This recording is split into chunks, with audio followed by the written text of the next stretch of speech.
Alright, there you bespoke vibrators based on your grandfather's gammy hand. Oh, there's that cough again. I haven't been well. My mate's got it as well, but he's done his back in, apparently, from coughing. He said to me, he went, have you got like jelly in the sink in the morning? No, I haven't. No, I haven't. So I made a guest video for On the Offensive, and he was kind enough to let me put it up. Well, it was my video, but on my site. I don't know what the etiquette of all that is. And I popped over to his site and had a look at the comments. Oh, they're brutal bastards over there. Oh, it made me feel so nice. Coming back over to my comments section was like a fucking family reunion. Oh, I love you people is what I'm saying. Yeah, that was... I've got my fucking jumper on backwards and inside out. I've had hard few days. Oh, actually, I haven't as well. You know that little incident. You know the ongoing saga of that bird I've been going on about. Well, turns out I dodged a fucking bullet there. Oh, some people can be selfish. Oh, some people can be self-obsessed. Yeah, so weren't all bad in the end. I got my closure. But then something else happened, and people can be disappointing, can't they? Friends can be disappointing. People look out for themselves. I do it. People do it. Yeah. Anyway, now what you are... Oh, I got some new batteries for my lights. I worked out that it weren't the light that was fucked. What it was I'd done about 250 videos if you include all the live streams I've done, and turns out one of these rechargeable beauties will only do about 115 and a half hours. So I got some new ones, so we should be alright if that fucker goes off now. So what some of you won't know is that I put up a call for questions. A call for questions on my Patreon page so that my patrons could ask me some questions. Now, I haven't looked at these. Oh, the suspense, the tension. Oh, actually, going back, I've got to get this in. Going back to the comments on On the Offensive. People are like, discount Dr. Randomacam. Like a hat defines someone. Fucking stupid. And a couple of other people are like, you sound like Russell Brand. I can't. When these people say things like that, I think I'm relatively intelligent. I can't imagine sitting there. Imagine someone sitting there and going, "Oh, look, he's got that hat on. You look like Dr. Randomacam." You stretch that out across the rest of their life and imagine what their existence is. Jesus. These are the sorts of people who literally, you go, "Oh fuck, I've left my phone at home," and they go, "You'd forget your head if it wasn't screwed on." And you look at them and just go, "I'd cut yours off if I had a fucking axe there, you dozy twit." Oh, nice. Well, that's what you want the intro of a video. The boiling under the surface. Service, please. The boiling under the surface. Actual tension of a life slowly going down the pan. Keep an eye on this channel. Things are getting dark in my life. Things are getting dark in my life. A little bit disappointed more of you haven't followed my songs channel, link in the description. Don't care if you listen to them, but I need to get a few more subs so I can put proper thumbnails on rather than little stills of me with a guitar going, or you get the idea. Oh, they're good songs. They're good songs. Oh, people have been crying. Oh, there will be rivers of tears. There will be rivers of blood. Enoch! Anyway, so my Patreons have sent me some questions. I'm a YouTuber. I'm a fucking failure. And I haven't looked at them. I thought it would be more interesting to just go through them. So here we go. I don't know whether this will be of interest to all of you. I bet the people who wrote the questions are sitting there with bated breath. What does that mean? I don't really know what that means, baited. I'll tell you what it reminds me of. When I used to go fishing, when I was a kid, in the winter, the maggots, they don't move around too much. And I remember a lot of the older fishermen go, "Oh, you have to put them in your mouth, don't you?" I'm just checking, I got my microphone on. "Oh, you have to put them in your mouth, don't you?" And of course, to show off, you put them in your mouth. You sit there with your maggots under your tongue. I mean, a pot of maggots smells of piss because they piss all over themselves. And then, of course, that moved on. What we noticed was that if you sit with them in your mouth and you relax your tongue, what they'll do is they'll try and get out. So you just sit there with your mouth shut and the little fuckers come out your lips, which isn't that much fun. But what is good is taking a handful to school in your trouser pocket. Great being a young boy, innit? Doing things like that and not giving a shit. You take them to school in your pocket, then just put a load in your mouth. And you'll just be sitting in class. And I used to sit next to this girl called Lisa, who she thought she was like a Marilyn Monroe character. Oh, I stalk her on Facebook. She's not there, but, you know, every other week. Lisa. Boop. And I remember I've got a mouthful of maggots. I'm just looking at her and she's going, what are you looking at? And I was just going, until of course they start. No, she screamed. She ran. She was gone. And it's funny though, you get those beautiful moments at school where you're in the headmaster's office with your English teacher sitting there and they're trying to keep straight face going, well, do you think it's funny having maggots crawling out of your mouth? And I'm like, yeah, come on. And then having to take a letter home to your mum and dad. If Christopher comes to school with maggots in his mouth again, my mum and dad just cracking up. Boundaries, that's what I liked about my parents, boundaries. Anyway, shit, did I tangent there. So, we're going to have a look at these, fuck knows what I'm talking about. Oh, it's been a long week. I've just been booted around, life's kicked me about. I know I talk about acceptance and that, and I know this is self-pity, but sometimes you need the damp blanket of self-pity. Sometimes it's just going to get you through. You need to indulge in your feelings sometimes. You know, there's a difference between acceptance and ignoring how you feel.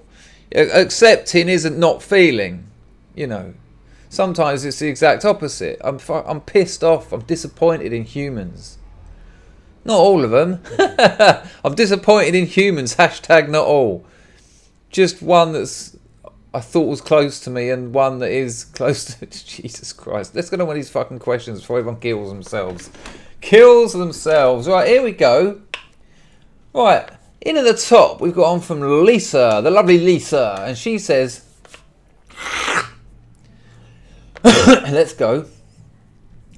Lisa, if you were to tell millennials anything about life and advice you'd give, what would it be? If I had to... so what advice would I give to millennials? Be honest. Be as honest as you can. And I know you can't. You can't be 100% honest. Everybody lies. Everyone lies. But you can be honest about that, you know. You can be honest later when you've lied. If you've lied, there's time, you know, go back later and call it. But just be as honest. And I'm not talking about just to other people, to yourself. Be honest. And you might find some shit out. There's more. Oh, there's more to Lisa's. Also, will you be a willing participant in my very imperialist sex fantasy? Will you be a willing participant? This has gone uphill rapidly, isn't it? Be honest. Oh, I'm about to be. Will you be a willing participant in my very imperialist sex fantasy? I'm just getting numbers right now. LOL, smiley face. Okay, Lisa. I don't do two cocks. I've had many threesomes, I've had foursomes. But I can't be having sausages swinging around near me while my arse is exposed. That ain't happening. If it's an all-female affair and they're hot, count me in. I mean, get me a picture of you. If you're hot, well, we can arrange that. No problem. If you're not, though, I'll call it. I'll be like, nah.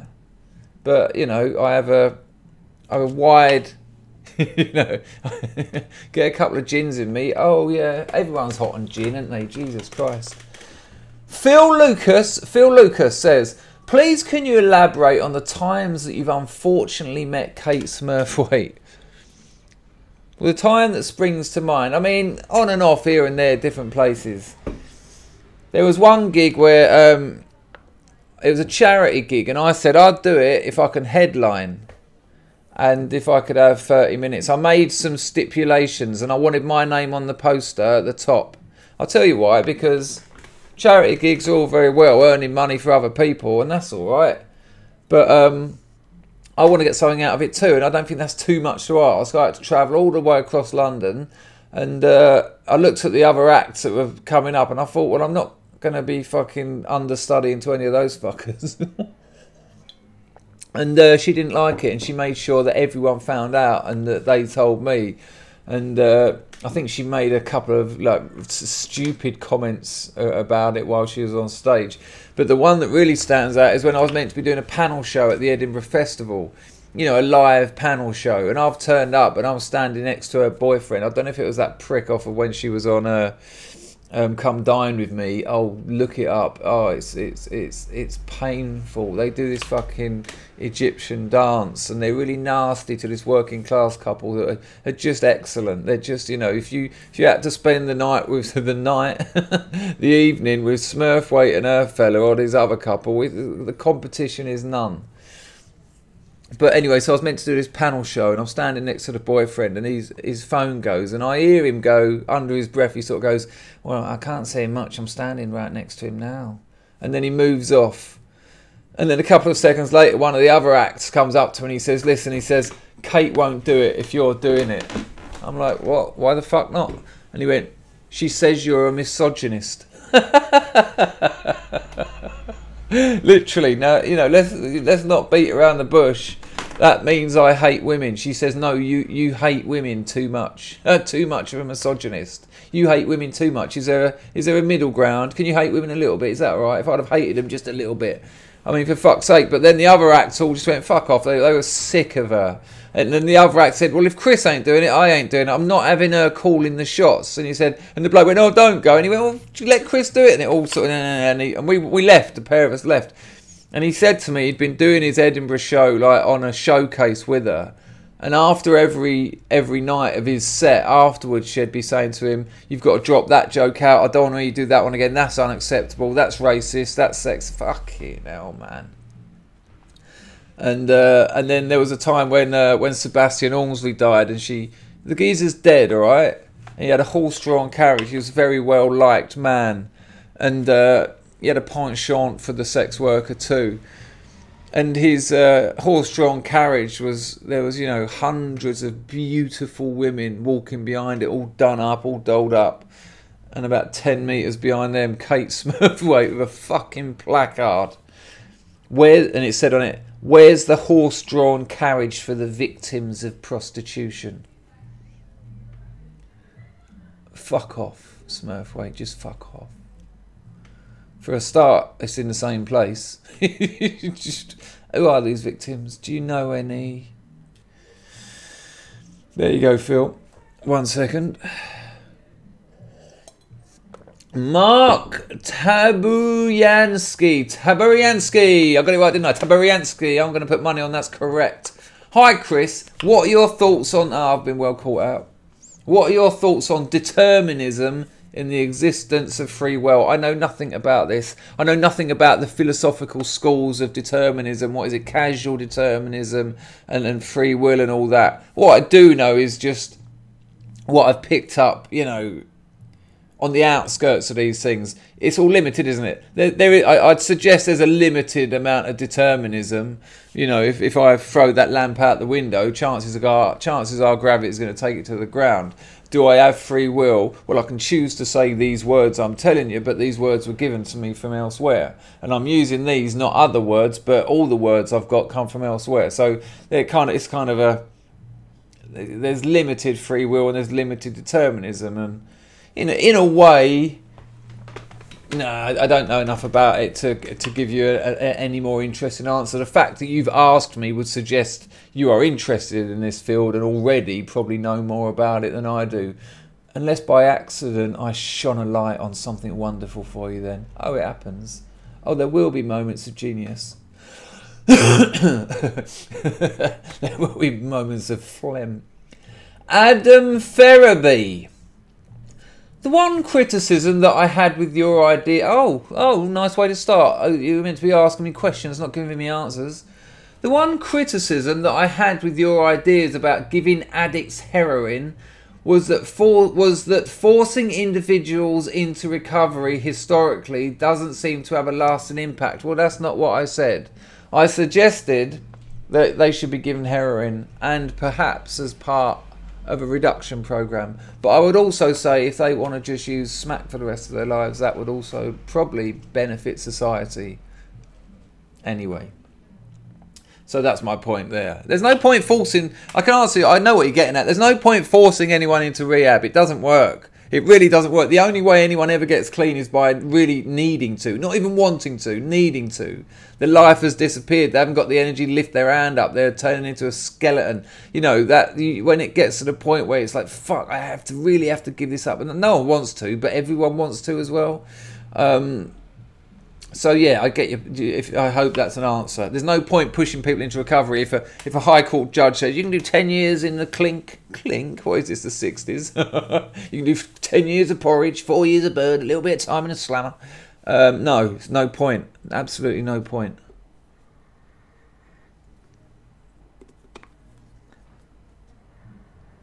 Oh, for fuck's sake, man! This is what my life's happening. This is what it's like. I can't even drink out my new fucking YouTuber's mug. Right, do you think that this would be more efficient if coupled with a sorry, I went on too far, and this is what you're saying. A probationary period during which those individuals would be monitored or drug tested. Okay, well, yeah, like I've just answered that. It seems that a lot of individuals would simply ride out the rehab period to avoid jail. Yep, absolutely they would. They would just do that. And may not realise the consequences of his or her actions. Well, don't underestimate how the brain of an addict works. You'll be surprised how incredibly they are great survivors, ironically. Perhaps longer term rehabilitation. Just give them smack was what I was saying, because they're going to use drugs anyway until they're ready to stop. And if you're letting them get it on the black market, you're putting money in criminals' hands and fucking loads of it. Do you remember the numbers in that video? That's what I'm saying. For example, a judge could offer 1 month in jail or the successful completion of 6 months rehab centre plus 1 year probation. Look. People aren't going to stop taking drugs because of this, because of that. They're going to stop taking drugs when they've decided to and made a commitment to. That's it. Adam Ferraby's come in with another question. Hello, all you adults that may or... Again, giving us answers, Adam, where I was after questions. Hello, all you adults that may or may not know the pain of stepping on a Lego block before pissing on a closed toilet seat during a midnight trip to the toilet. ... haha. On a lighter note... on a lighter note, I like it. A little intro, a little creative introduction that was unnecessary and has taken up unnecessary time. On a lighter note, what are your thoughts regarding a potential Lord of the Flies remake wherein the main cast is all women, which is what is happening? Apparently, they're remaking, well, they're not remaking because it's originally a novel, but they're making another film where it's all women.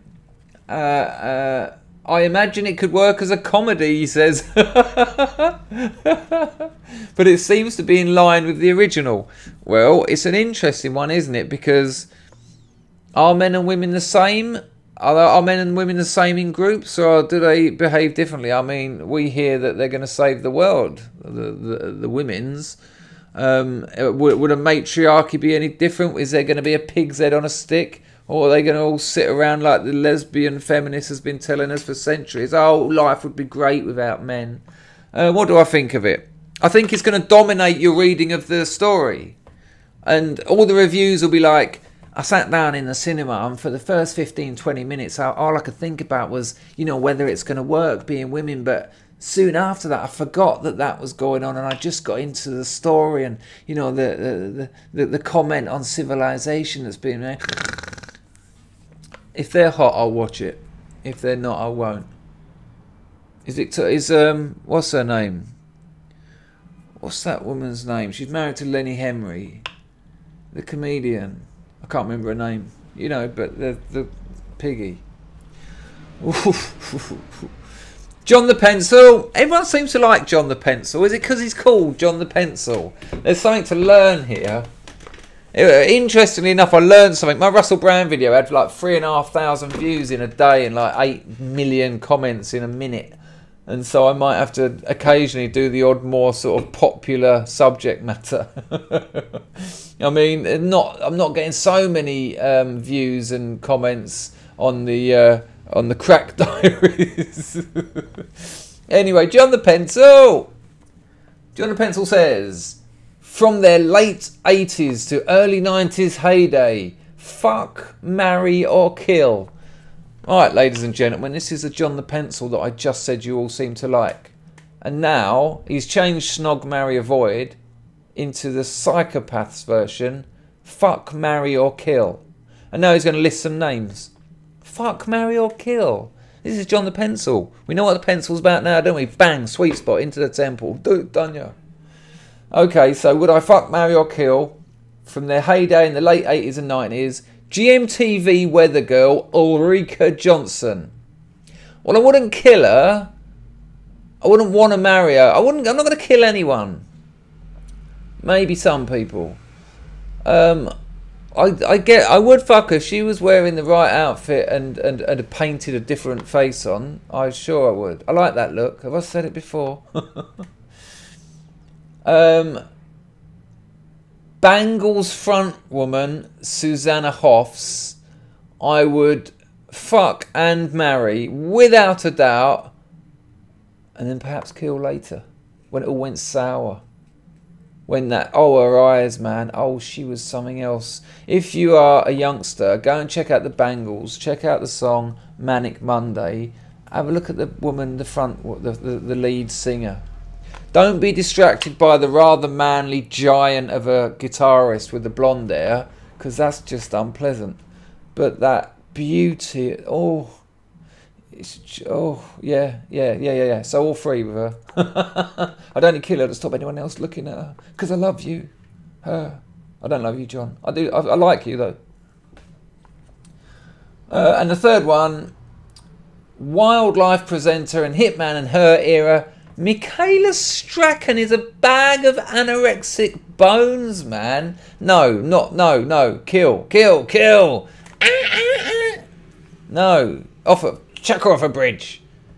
But again, I wouldn't want to kill her really, but you know, I certainly don't want to get, you know what I'd say to her? I'd say, Michaela, I don't want to flail you. I'd say, unless we get married, I'm going to have to fuck or kill you. Or, unless we have a fuck, I'm going to have to marry or kill you. Because John the Pencil said so. And take it from there. See what's best for her. I'm a giver. I'm a people person. Do you know what I mean? Tommy Rips. Tommy Rips says, which parts of history do you find the most interesting? Okay. Parts of history. 20th century, without doubt. The speed of change, the dominant narratives of Marxism, the Second World War, etc., Vietnam, the early 80s, the Cold War. Oh, I lived through it, so it's particular to me. It has a very strong emotional attachment. I've done videos about it. Oh yeah, there will be the creeping nostalgia of trauma. Okay. Have you ever killed and cooked your own dinner? Yeah, fish. Did you preserve a dreadlock as a keepsake of your former self? I think you said a bit more about yourself there, Tommy Rips. I kept all of them. Oh, when I had them cut off, I kept them in a bag. They were special to me. And I threw it in a cupboard, forgot about it. About 8 years later, I opened it. It smelt like crawling, creeping death. And I was like, oh, threw it away. Never looked at it. Well, I didn't look at it again because it was gone. Nah. Kept them, you're right, but for no reason. Excuse me about the coughing. Fucking hell, how many questions, Tommy? Do you prefer using metric or imperial measurements? Well, in the drugs game, it depends what drugs you're working with, doesn't it? Some are in grams, some are in ounces, some are in pounds, some are in kilos. Have you ever been to Amsterdam? I first went to Amsterdam when I was, there's a story here really, not for this video, but when I was 18 years old, went on a cycling holiday. And while I was out there, I met this blonde, catwalk model who was 29 years old, and I was 18, and we ended up going and staying with her in Ghent in Belgium, and I had like this mad, beautiful affair with her. And the day we decided to leave, because I was with a mate and he was upstairs reading her son from his kids' books in French, just to blurt out the noise of his mother downstairs going, ah, ah, ah, ah. More pleasure than that, in fact. I just kept it down, you know, just for storytelling value. But she enjoyed herself, and she wouldn't stop. You know, she was like 29. Women are very, very, very, very horny at that age, and I was 18, and I was very, very, very. Oh, put the two together, it was murder. It wasn't. No one got killed. Okay. Do you think you'll ever learn to drive? No. No need. Favourite pot noodle flavour? Everyone already knows. What's the answer? Chicken and mushroom, obviously. Any hobbies outside of sticking your dick in ladies? Yeah, well, I write songs. If any of you want to subscribe to my song channel, please do it. Even if you don't ever go there again, just make the numbers look a bit better. It makes me sad. Yeah, that sort of stuff. I like football, don't I? I'm a gooner. But at the moment, there's so much work. It's just work. Okay, what was your worst experience when getting arrested? Well, when you're scoring. I mean, if you're scoring and you've used and then you get arrested, you don't give a fuck. You just sit around in the cell talking to the other junkies. But if you're on your way to score, slightly withdrawing, and they get you there, no, because they're going to keep you overnight. The doctor's going to shine his little torch in your eyes and go, no, he's not available for interview. And you're like, ah, and they're going to rattle you all night. And when there's 3 or 4 rattling junkies in a cell, oh, it isn't nice. And there's that one little metal toilet and 4 years of, nah, man, nah. I can remember there's this one bit over where I used to use a lot in Abbey Wood. It's one of those weird little electricity buildings. Never really worked out what they are, but, you know, they've got those green boxes outside. And we'd scored, a couple of us, and we'd gone there. You know, it's not really hiding, but what it is a long way from anyone. It's in the middle of this field.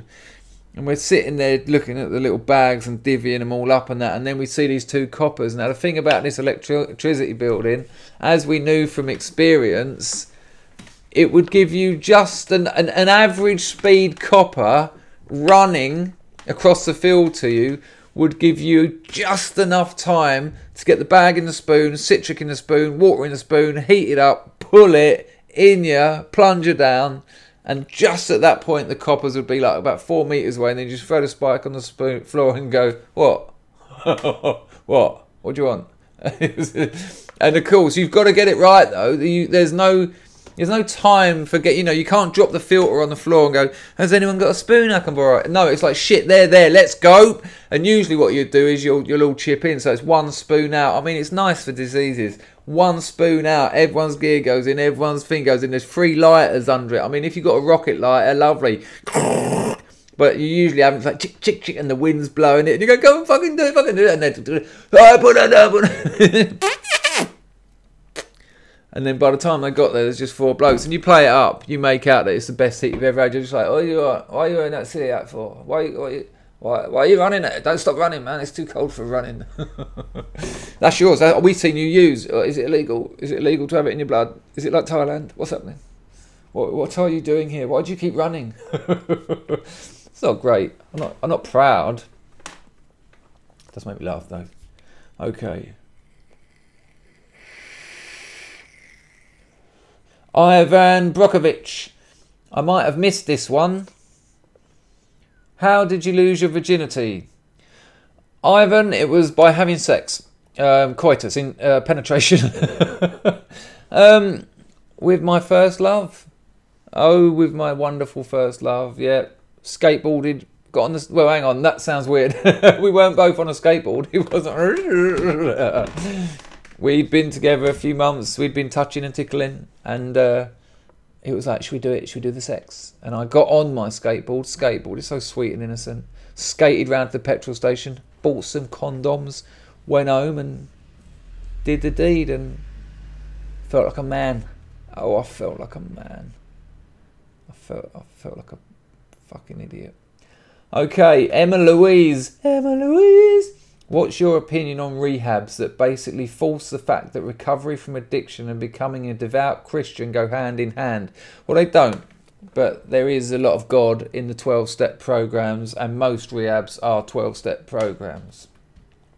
Have you been to any that force that agenda? Well, they all say, well, it doesn't have to be God, it just has to be higher power. And you go, what does that mean? They go, make one up. You go, what? I mean, it's bullshit. It's bullshit. That's bullshit. Make it up. And they're like, you know, some people say that, you know, the roads are their higher power because there's something they can, you know, they can travel in the journey. I'm just sitting there going, oh, fuck off. And then they'll start talking about spiritual, another word that means nothing. It's like, and that's why I find those places hard, because I don't believe in them. Don't believe in their ideas. They don't make sense. And I love NA, don't get me wrong, because I've met some great people. And when you're in that rough phase, it's nice to be around people who know what you're going through. And they are some wonderful people. I mean, addicts can be some of the most selfish and hideous people. But clean addicts who put themselves through that, who've had that life, can be some of the most amazing, giving and wise people. Serious. I mean, I'm really getting, I'm emotional. I'm being really sincere about that. It's quite amazing in rehab centres when someone turns up and they're just a know-it-all, obnoxious, arrogant cunt. And in a matter of weeks, they've, you know, once they've got through their sort of acute phase of the detox, and once they're starting to learn to trust people, they, you know, heartbreakingly kind. And yeah, that brings up quite a lot of emotion in me, because I know a lot of those people, and they went out and they died. You know, one of the rehabs I went to, there was 18 of us there, and I think there's only 2 of us left alive. And you make strong bonds with these people. You know, you go on these like week-long retreats, and you get close to people. Well, you do fucking 12 weeks in rehab with people. When you're doing group therapy every day, you learn their lives inside out. You have to trust each other. And, you know, and then they die. And anyway, I had an uncle that attended a very strict Christian rehab. Well, that was his first mistake. You don't, you know, you've entered a church, essentially. He did amazing, was clean for 1.5 years. He discovered a talent for carpentry, gained a lot of weight, as before he was skeletal with the smack, and he looked a picture of health. 4 months out of rehab, back home, he's now fully back using. I just wonder if it's an unrealistic program, the way they wire it into you, as it's not really preparing you for the world you will eventually be back living in. I don't know the answers. I think it's an individual journey. You know, we all have problems. Life is problems, and we all have to find ways of solving them. Rehabs can potentiate that, but they can often restrict that too. And my experience is there's more restriction than potentiation of your own ability to solve those problems with the help of others. They're fucking hideous places on the whole. Anyway, Alex Bland. Unfortunate name, Alex. Rejected stroke possible titles for your book. The working title for the last 4 years has been Pump. P-U-M-P, not P.U. I'm just spelling it. Pump has been the working title. From Heroin... No, what's it? Yeah, From Heroin with Love is another one. Yeah, they're the only 2 I've been working with. I don't really worry about that shit till the end. And there was another one actually, Dirty, Clean and In Between. But yeah, I'll deal with that when it's when the edit is nearly done. And speaking of that edit, I'm working with the editor. I know it's dragging on, but I hope I never set a date for this to be done, because you can't with creative projects. You don't really finish a novel, it finishes you, do you know what I mean? And there'll come a point where me and this editor are just going to go, you know, it's time to get it out there. But I am very proud of it. Out of all the creative things I've done, it's the thing I'm most proud about. I don't want to build it up too much. I mean, it's kind of delicate. It's kind of a love story, really. It's a story about childhood and love and addiction and people. It's not so much of the crazy capers that you'll get off and on here. It's don't really want to say it, but it's nuanced, it's subtle, it's literary fiction, it's literary fact, it's literary autobiographical. Okay. John the Pencil, will there be more meetups? Yep, I'm fucking busy though, so we're probably looking at the new year now. John the Pencil. David Johnson, why do you think comedy attracts virtue signallers? Is it because it's a good way of mocking the powerful, or is it filled with fragile egos desperate for approval, or is it something else? Yeah, it's there.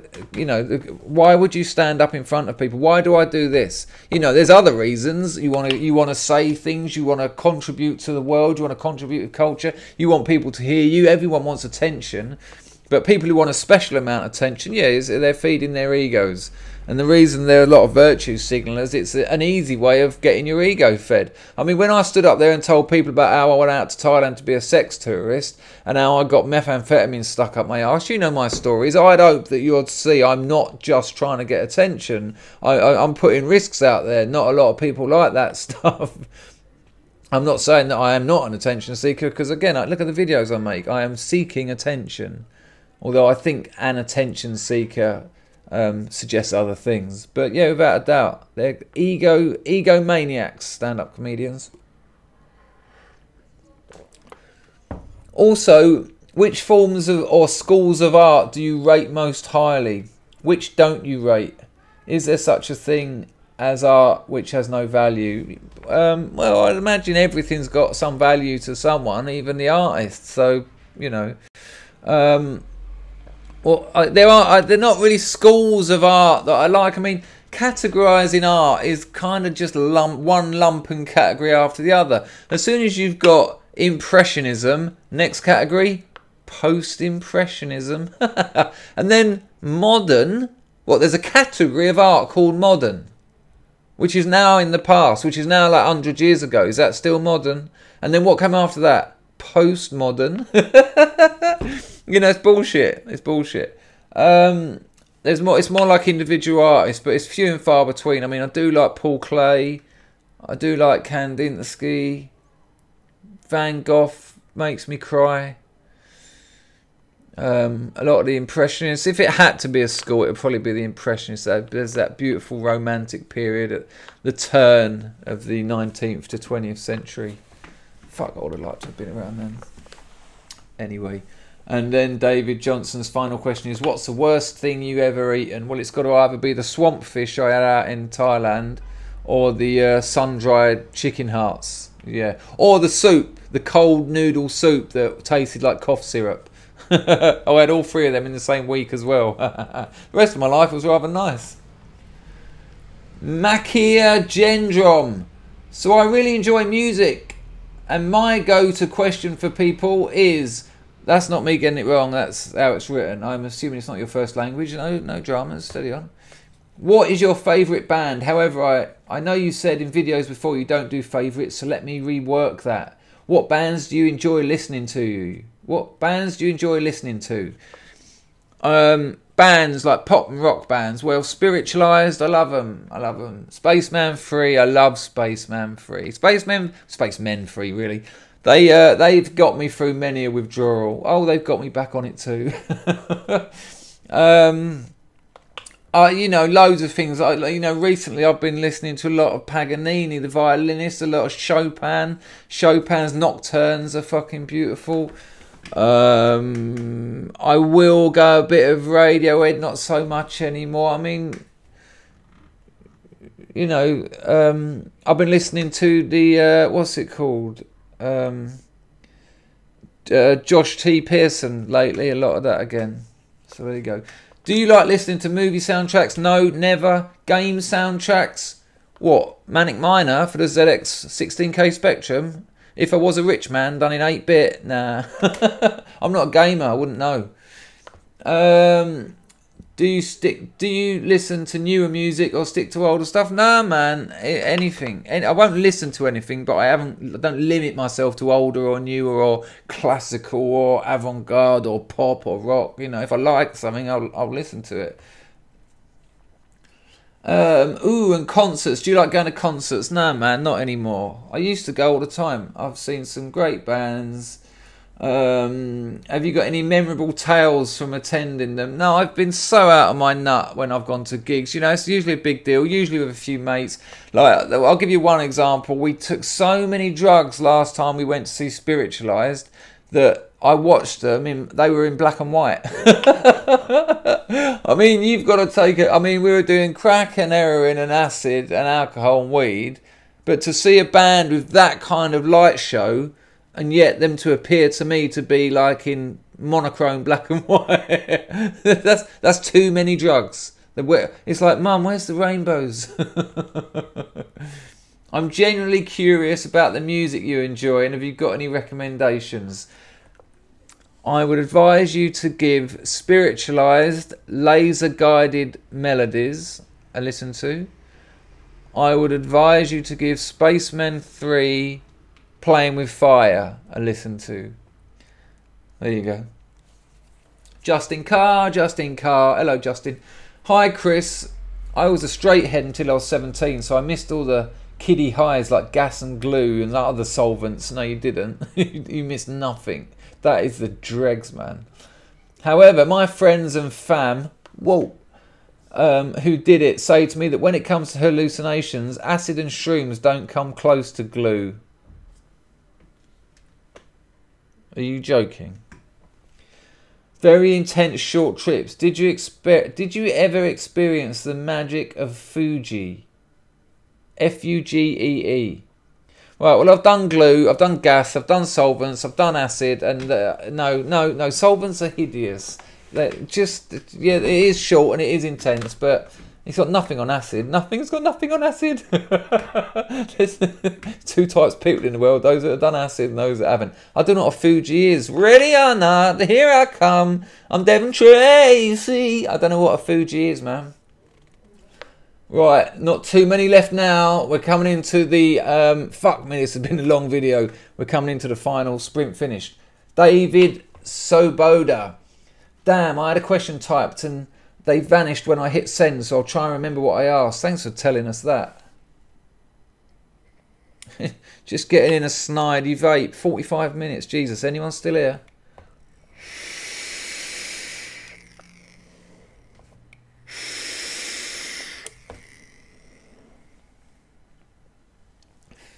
Right, that's clearly good for my voice. Who are some of your favourite literary heroes, especially UK and USA writers? Oh man, Jesus. Henry Miller, Nelson Algren, William Burroughs, Junkie's brilliant, Naked Lunch not so much. Charles Bukowski, I've got to be said, influential figure on me. Nelson Algren, The Man with the Golden Arm, I really recommend. Dispatches, the book that they got the dialogue, the monologue, should I say, for Apocalypse Now. What's his name? Christopher Kerr. One of them is a great book. My mate Bon bought me that, and I loved that. I mean, I gave all my books away when I got my Kindle. Gave away over 800 books. I mean, yeah, that'll do. There you go. There's enough information there. What comics do you feel influenced your style of stand-up? Well, I'd like to say Lenny Bruce, obviously. Doug Stanhope. Doug Stanhope got me into stand-up, so I can't not say him. Were you a popular, good student as a child? I was popular because I'd make everyone laugh. I made everyone's life. I made people laugh, but I wasn't a good student. I was the old could do better. And I just thought, yeah, if I wasn't stuck in this shitty school. Do you drive? No. Or do you only use public transportation? I try not to leave Soho, to be honest with you. I like to do it all on foot on my wonderful Dahon fold-up bike. Any phobias? I don't like spiders, but not that. I can still pick them up and throw them out the window. Why don't the Thais seem to enjoy eating cheese? There's very little cheese in Thai cooking, probably because it's so hot out there, and I don't know, fuck knows. They probably do now. I mean, things have changed. They've got fridges and all sorts. Man, there's so many questions in here. Is the Gherkin an architectural masterpiece? Who knows? Problem with architecture in London is it's not site sensitive. They don't give a shit what's around it. It's just like, I'll chuck that in there, that'll be right. And it's like, what? And you're like, oh yeah, it's postmodern, you know, fuck it, don't think about it, chuck it in there.